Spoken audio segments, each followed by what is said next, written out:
So this is The Clever Magistrate. It's a folk tale. It's a story. It's been shared for many years by a culture because a folk tale is meant to share life lessons. Its theme is often something that applies to everyone. Like other fictional narratives, a folk tale is told in time order, and the character's dialogue helps move the story along.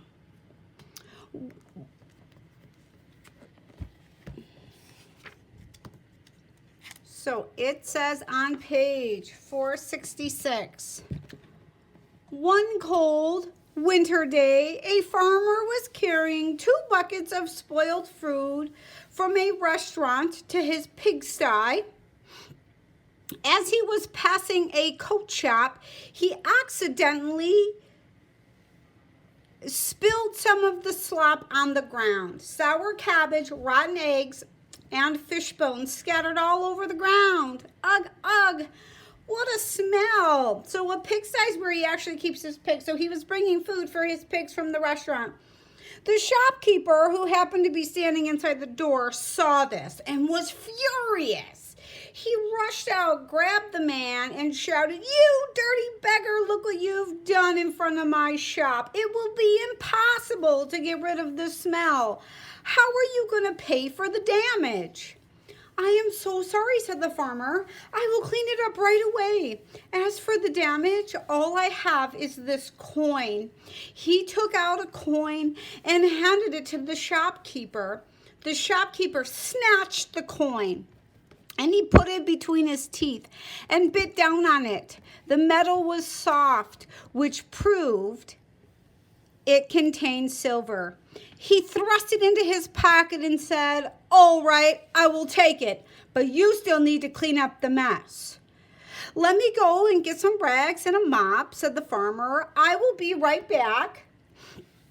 "No," said the shopkeeper. "I want you to clean it up right away. It smells so bad that I'm going to be sick. Take off your coat and wipe up the mess." "Please don't ask me to do that," cried the farmer. "This is the only quilted coat I have, and if I use it to wipe up the mess, it will be ruined, and I won't be able to wear it anymore."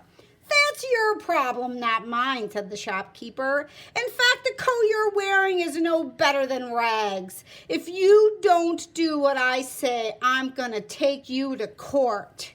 So the man is nervous because he's apparently very poor, except he has value in the things that he owns. The farmer pleaded with him to reconsider, so he begged him, but the shopkeeper would not relent. He would not lay off. When they heard, just then, they heard, "Make way for the magistrate, make way for the magistrate." The magistrate is the judge. The county magistrate was coming down the road in his sedan chair. When he saw the commotion, which is all the yelling, he ordered his guards to put down the chair and bring the 2 men before him. "What is the matter?" he asked. The shopkeeper quickly replied, "Tarzan, this man made a mess in front of my shop. He gave me a coin to pay for the damage, but when I asked him to wipe up the mess, he wouldn't do it." "That's not true. He would do it. He just asked him to wait." Tarzan is your excellency in Chinese, so like your magistrate. He gave me the magistrate stepped down from his chair and went over to look at the mess. Sour cabbage, rotten eggs, and fish bones were scattered all over the place. Ugh, ugh, what a smell. "Why don't you clean up the mess?" asked the magistrate. "He wants me to wipe up the mess with my coat," said the farmer. "It'll be ruined if I do so. This is the only coat I have." "Is that what you want?" the magistrate asked the shopkeeper. "Yes, that is exactly what I want." "And you will not settle for less?" "No, I will not settle for anything less." "Well," said the magistrate to the farmer, "if that is what he wants, you'd better do it." "Tarzan, have mercy. Mercy in this instance is kindness shown to someone in trouble. Have mercy on me. I can't do that," cried the farmer. "Without the coat, I will freeze to death." I am sorry, said the magistrate, but that doesn't change anything. If you don't do it, I will have to put you in jail. Doesn't that make you mad? That's not fair. That is not just fair, cried the farmer. Said the magistrate. He looked angry. Ooh, ooh, ooh, cried the guards. Ooh, ooh, ooh. They looked threatening. The farmer realized that there was no way out. Reluctantly, he had no choice to use it.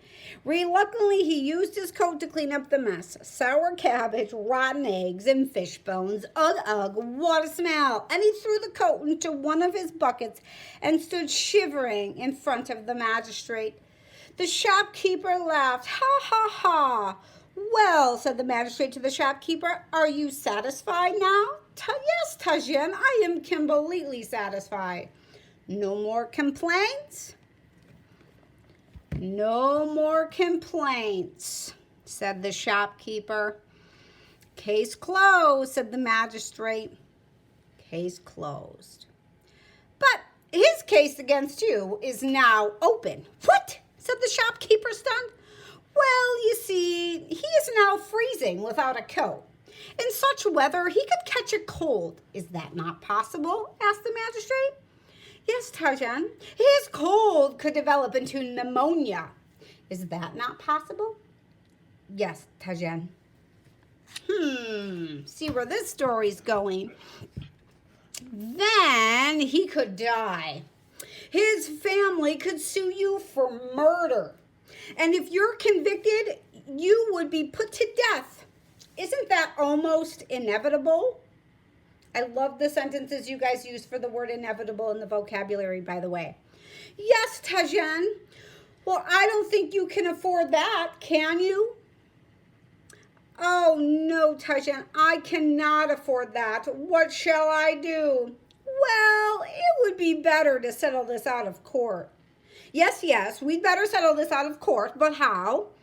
We should get him a coat so he won't catch a cold. But where can we get one? Right here, from your coat shop. Ooh, the shopkeeper looked as if he swallowed a fly alive. He yelled at the farmer, go get a coat and be gone. The farmer went into the shop, picked out a very cheap coat, and came out. The magistrate stopped him. You poor thing, he said. Look at the coat you've got. It's so thin you could still catch a cold. Isn't that so? Yes, Tarzan. You might get pneumonia. Isn't that so? Yes, Tarzan. You might even die. Isn't that so? Yes, Tarzan. Then your family could come and harass this nice gentleman. I know all your tricks. Look at this magistrate. He's so clever. The magistrate turned to one of the guards. Go into the shop and get him the warmest coat you can find. So the guard went into the shop and picked out the warmest coat he could find for the farmer. As you might guess, the warmest coat happened to be the most expensive. When the farmer left, the magistrate smiled at the shopkeeper. Well, what do you think about the way I settled this case? Didn't I handle it very well? Yes, Tarzan, the shopkeeper said glumly. There is no question about that. I am glad I was able to take care of this case, said the magistrate. You have to watch out for these troublemakers. Next time, if you have a case like this, don't try to settle it yourself. Make sure you let me handle it for you. So the farmer wins and the shopkeeper does not so much. The next 2 pages, I'll read the short story on the clever old woman because we like folk tales. On page 472, in ancient days, a farmer and his clever old mother lived in a village ruled by an ignorant, so not knowing much, young chief. The chief believed that old people were useless, so he ordered that everyone over 70 be taken to the mountains and abandoned. Oh my goodness. Away went the clever old judges, the knowledgeable old doctors, and the wise old teachers up to the mountains. The good farmer could not bear such a heartless thing. Instead, he hid his mother in a cave that he dug under his house. One day, powerful Lord Hinga and his warriors rode into the village and threatened to conquer it. The ignorant chief begged for mercy. Although he himself had never shown mercy to others, set us any task, he pleaded, and it shall be done. Any task? So he's like, give us any challenge and we'll make it happen, said the Lord Hinga. I am fair and I do admire cleverness, so let's see if there's any cleverness in this village. He ordered the villagers to complete 3 impossible tasks, but no one could do what is impossible, protested the chief. Fair is fair, replied Lord Hinga. You did say any task. Now then, first you must make a rope out of ashes. That's weird. Next, run a thread through a crooked log. Lastly, make a drum that plays without being tapped on. With that, Lord Hinga and his warriors galloped away, vowing to come back before it was fully dark. Already the light was fading from the sky. With no time to lose, the chief asked all the people in the village for their advice. But they didn't have a clue, because they're so young and ignorant. They don't know any better. If only the elders were still living among us, they cried. Think of how clever they were and all that they learned over the years. When the clever old woman heard the character of confusion above her, she couldn't take it any longer and dared to step out among them. How dare you, bellowed the ignorant chief, but the clever old woman ignored him and quickly set to work. First she soaked rope in salt water and then dried it.